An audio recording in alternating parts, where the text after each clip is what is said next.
Ito ang isinulat ng propeta. Ikaw, Bethlehem sa lupain ng Huda, hindi ka huli sa mga pangunahing bayan ng Huda, dahil magmumula sa iyo ang isang pinuno na magsisilbing pastol ng mga mamamayan kong Israelita. Nang marinig ito ni Herodes, palihim niyang ipinatawag ang mga taong galing sa silangan at inalam kung kailan talaga nila unang nakita ang bituin. Pagkatapos, pinapunta niya sila sa Bethlehem. Ibinilin niya sa kanila, lumakad na kayo at hanaping mabuti ang sanggol. At kapag nakita ninyo, balitaan niyo ako kagad upang makapunta rin ako at makasamba sa kanya. Pagkatapos nilang marinig ang bilin ng hari, umalis na sila. Habang sila ay naglalakbay, muling lumitaw ang bituin na nakita nila sa silangan at lubos ang kanilang kagalakan. Nanguna sa kanila ang bituin hanggang makarating sila sa kinaroroonan ng sanggol. Pagpasok nila sa bahay, nakita nila ang sanggol at ang ina nitong si Maria. Lumuhod sila at sumamba sa sanggol. Inilabas din nila at inihandog sa sanggol ang mga dala nilang ginto, insenso at pabangong mira.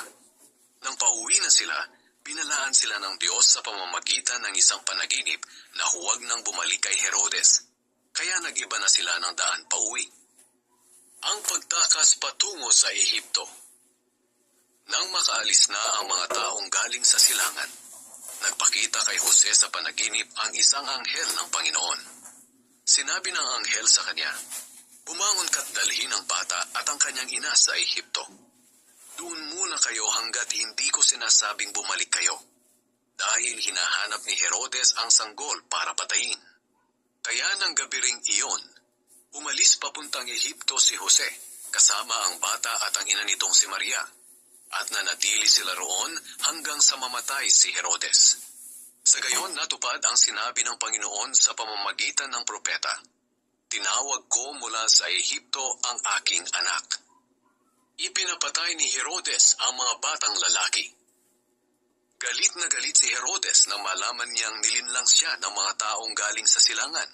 Kaya iniutos niyang patayin ang lahat ng batang lalaki sa Bethlehem at sa mga lugar sa paligid nito, mula 2 taong gulang pababa.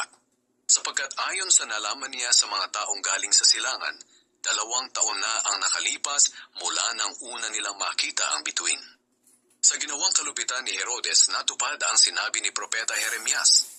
May narinig na iyakan at malakas na panaghoy sa Rama. Iniiyakan ni Raquel ang pagkamatay ng kanyang mga anak at ayaw niyang magpaaliw dahil patay na ang mga ito.